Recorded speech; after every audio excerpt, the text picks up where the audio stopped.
Le DAF Fresh Morning, c'est 104.5 tonnes de bonne humeur. Tous les matins sur Urban FM. La meilleure radio de la capitale. La meilleure radio de la capitale. Vous êtes sur les 104.5 Urban FM, la station urbaine, et vous écoutez le DAF Fresh Morning, le réveil matinal, le plus de la capitale sur la radio. La plus de la capitale, ce matin, dans notre émission, on reçoit Madame Messi. Elle est directeur au ministère de la Femme et de la Protection de l'Enfance. Elle est avec nous ce matin pour parler de la Journée internationale des droits de la femme, avec pour thème droit, égalité et autonomisation pour toutes les femmes et filles. Madame Messi, bonjour. Bonjour Dafresh, bonjour René Ruth. Bonjour. Merci d'avoir accepté notre invitation. C'est un nouveau ministère, le ministère de la Femme. Exactement. Et de la Protection de l'Enfance. Alors, qu'est-ce qu'on fait là-bas? On protège la femme. On protège la femme. Il y a déjà le ministère des Affaires sociales ne protège pas la femme. Justement, aujourd'hui, sous l'impulsion du président de la République, son Excellence, le général Brice Cloutaire Oligui Nguema, il a justement été décidé parce qu'avant, le ministère des Affaires sociales protégeait non seulement les personnes vulnérables, mais également la femme. Il faut dire que ce ministère a été supprimé il y a des dizaines d'années. Oui, donc, le ministère de la Femme, il existait déjà. Exactement, il existait déjà, il a été supprimé. Il a été essentiel d'en refaire un ministère à part entière pour tout ce qui a trait aux droits de la femme et de la protection de l'enfance. D'accord, donc vous participez à la promotion des droits de la femme. Exactement. Ok, ça c'est cool ça. Alors, vous aurez la journée internationale des droits de la femme. C'est ce mois, c'est le mois de mars. Exactement, c'est le 8 mars précisément. Il y a quoi comme activité, hormis il y aura des conférences? Exactement. Pour ce qui est prévu justement le 8 mars, et vous êtes d'ailleurs invité, c'est des conférences justement non seulement pour sensibiliser, mais pour promouvoir ce qui a déjà été fait en termes de droits et d'accès à la femme, et également prendre des engagements pour les mois futurs, pour les années futures, pour tout ce qui a trait vraiment aux droits de la femme. Est-ce que vous pensez que les femmes connaissent leurs droits ? Est-ce que je pense que les femmes connaissent leurs droits? Ça, c'est une très bonne question. Il y en a qui connaissent, il y en a qui ne connaissent pas. C'est justement l'objectif de ce type de journée et l'objectif justement du ministère, c'est d'accentuer justement tout ce qui est sensibilisation autour des droits de la femme, autour de la protection de l'enfance également. Donc, est-ce qu'elles les connaissent? Peut-être pas, mais justement, ce sont nos obligations à nous de le faire. Il y a l'affaire d'autonomisation, là, ça revient encore, hein? Qui dit droit dit autonomisation. Parce que pour qu'une femme puisse être indépendante, il faut qu'elle soit autonome. L'autonomisation, elle n'est pas forcément économique. L'autonomisation, comme le disait René Ruth, elle est également intellectuelle, elle est également vraiment l'autonomisation. Oui, mais parce que quand on entend autonomisation, c'est dit seulement que financière et tout ça. Elle est d'abord financière. Non, l'autonomisation, elle est d'abord, j'ai envie de dire, comme disait René Ruth, en termes d'éducation, est-ce que tu connais tes droits? Pour pouvoir m'autonomiser, il faut d'abord que je sache... Mais quels sont les mécanismes qu'on met pour que la femme connaisse ses droits? Quels sont les mécanismes concrets, hein? Parce que les conférences, c'est ponctuel, après ça disparaît. Est-ce qu'il y a des véritables canaux de communication qui permettent à la femme chaque jour d'être en contact avec des personnes qui vont lui apprendre ses droits, ou bien des plateformes là où elle peut avoir accès à un certain nombre de textes et de règlements qui lui permettent de maîtriser ses droits? Parce que là, quand la conférence va finir, on va revenir seulement qu'en mars prochain. Venir parler de la Journée internationale de la femme. Mais Dafresh, le ministère est ouvert. On a le journal officiel également qui retrace toutes les lois. Il faut également que les gens apprennent à aller chercher l'information.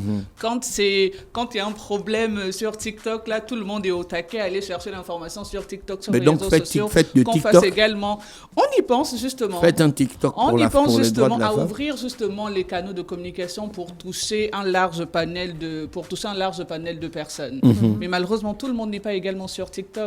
Ma mère au village, je suis sûre qu'elle n'a pas TikTok. Donc, c'est justement dans nos obligations à nous aujourd'hui, maintenant qu'il y a le ministère de la Femme, c'est vraiment de se rapprocher un peu plus des communautés pour leur donner ce qu'elles doivent savoir afin de s'autonomiser dans le long terme. Pourquoi vous avez ajouté la fille et les filles, femmes et filles? Parce que c'est important d'ajouter femmes et filles. Les droits des filles, j'ai envie de dire, sont différents des droits de la femme. Quand on parle de droits de la fille, par exemple, c'est l'accès à l'éducation.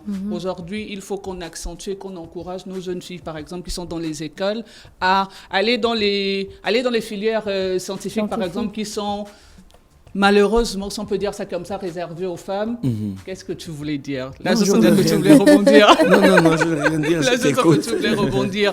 Non, vraiment, c'est important également vraiment d'accentuer tout ce qui est communication en termes de droits Oui. de filles, qui est également la parité. Vous allez voir, c'était comme ça que ça se passait. Je suis sûre que ça se passe toujours comme ça. Quand un parent a une fille et un garçon, quand il rentre de l'école à 15 heures, le garçon, il peut aller faire ce qu'il veut, mais la fille, on va lui dire, il faut que tu ailles à la cuisine, aller aider. C'est justement tous ces mécanismes-là qu'il faut abolir et faire en sorte qu'il y ait un niveau Donc, il d'égalité. faut que quand le garçon entre et la droits. fille rentrent, Voilà, que tout le monde la aille fille faire aussi les va devoirs. à la Non, PlayStation.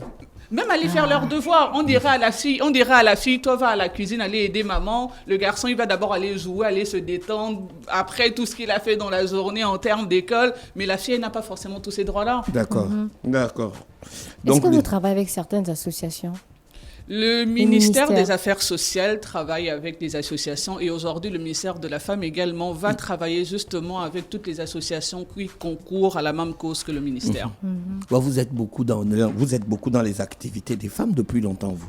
Oui. Est-ce que vous avez vu une certaine amélioration de la condition féminine au Gabon? Il y a forcément une certaine amélioration. Non, je n'ai pas dit qu'il n'y en avait pas. J'ai dit, est-ce que vous avez observé, vous, personnellement?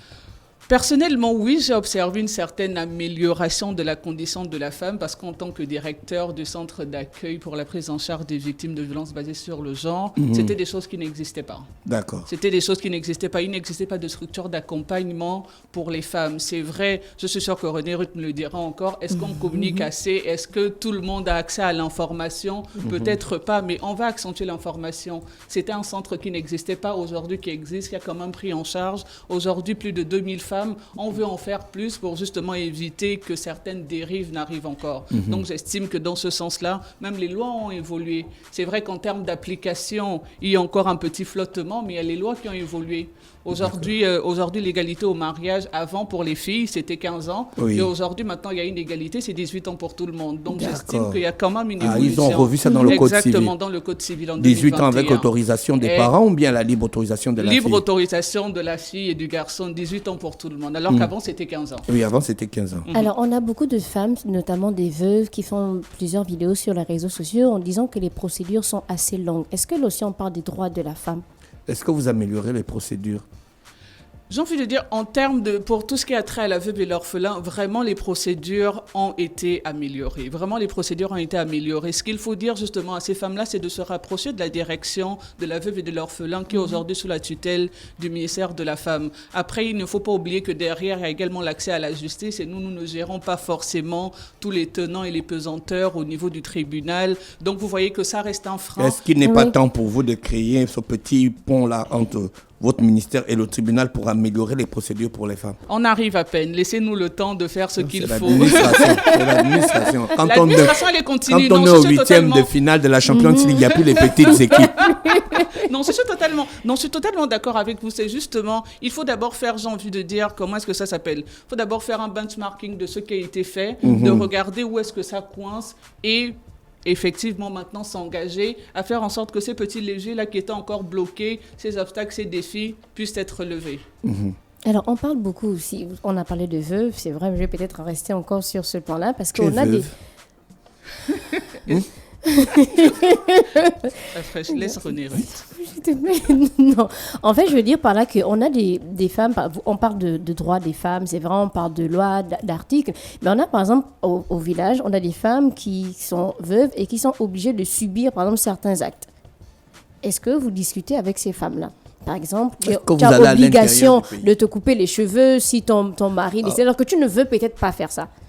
Vous voyez que là, déjà, là, ce n'est plus la loi. Là, maintenant, ce sont les pesanteurs culturels, exactement traditionnels, justement. Et Donc, moi, tu je- vas, Oui, mais- tu vas oui, mais abolir il y a- la tradition. Non, voilà pourquoi je dis il y a la tradition, mais il y a la loi qui est là aussi. Après, il y a certaines femmes qui peuvent se dire que non, je n'ai pas de droit parce que je subis tel acte. J'entends totalement ce que tu dis et justement l'objectif de ce type de journée-là et même sur le long terme, c'est non seulement de promouvoir les droits de la femme, mais c'est également afin que tous, il faut mobiliser tout le monde, il faut mobiliser le gouvernement, les communautés, justement pour transformer la mentalité. Parce que ce dont vous parlez, c'est de la tradition. Et la tradition, c'est quoi? C'est la culture, c'est la mentalité. C'est des choses qu'il faut transformer et inculquer même à nos mamans dans les villages qu'aujourd'hui, la loi a changé. Aujourd'hui, la loi vous protège. Vous n'avez plus à subir certains sévices. Parce que vous dites de se faire couper les cheveux, je suis désolée, j'estime que c'est de la violence. J'estime que c'est une forme de violence d'imposer à quelqu'un de se faire couper les cheveux alors que ce n'est écrit nulle part, que c'est une obligation légale de devoir le faire lorsque votre mari meurt. Mais tout ça, là, c'est toujours une transformation de mentalité, malheureusement. Et est-ce qu'on va dans les provinces? C'est ce que tu m'as demandé. Oui. Est-ce qu'on se rapproche? Oui, aujourd'hui, justement. Vous avez des directions dans les provinces, madame? Il y a les directions madame le directeur. Le centre n'a pas encore de direction dans les provinces, mais il y a les directions provinciales des affaires sociales dans chaque province. Non, on parle du ministère de la Femme. Non, j'allais rebondir là-dessus. Le ministère de la Femme, aujourd'hui, veut se rapprocher des communautés. D'ailleurs, le mercredi, le ministère de la Femme, toutes les directions, on va l'embarrainer justement pour sensibiliser et faire connaître nos missions aux populations. Donc, à l'occasion de cette journée, vous allez mener certaines activités. Exactement. Laquelle sera la plus importante? Le samedi, on a une conférence, justement, une conférence qui portera sur la thématique. Il faut dire que la thématique, elle est internationale. Nous ne nous sommes pas éloignés de cela. Droit, égalité, autonomisation pour toutes les femmes et filles. Exactement. Qui sera conférencier? Qui sera conférencier? Il y aura des experts genre, il y aura des experts santé, parce qu'il est important de discuter aujourd'hui sur comment faire en sorte que la société gabonaise soit plus inclusive et également comment faire bouger les lignes en termes de violence basée sur le genre. On ne va pas en reparler, mais récemment, il y a 2 semaines, on a entendu beaucoup de cas de féminicide. Il faut peut-être qu'on s'asseye tous. Surtout à Port-Gentil. Exactement, à Port-Gentil comme à Libreville. Il faut qu'on s'asseye tous, le gouvernement, les institutions, les communautés et même les médias. Comment faire pour faire bouger les lignes et éviter que ce type d'acte ne se reproduise encore au Gabon. D'accord, ok. Donc ça va se passer où? Ça va se passer au Palais des Sports à partir de 8h. À partir de 8h. C'est bien ça. Vous êtes tous confiés. Vous attendez tout le monde. On attend tout le monde. C'est totalement ouvert. Les femmes, les hommes, justement, on parle de masculinité positive aujourd'hui. Il faut que les hommes... De quoi ça? De masculinité positive. Il faut que les hommes s'impliquent dans les questions de protection des droits de la femme. Les hommes se sont toujours impliqués. Parce que ce sont les hommes qui participent à ce que tout ça, là, ça change. Donc, puisqu'on est les enfants des femmes, comment on ne va pas s'impliquer? Impliquez-vous plus encore. Impliquez-vous plus encore. C'est tout ce qu'on demande.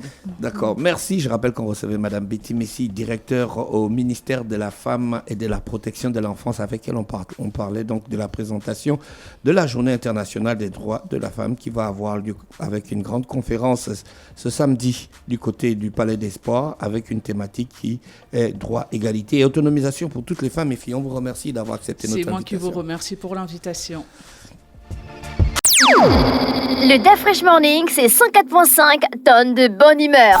Tous les matins sur Urban FM. La meilleure radio de la capitale. La meilleure radio de la capitale.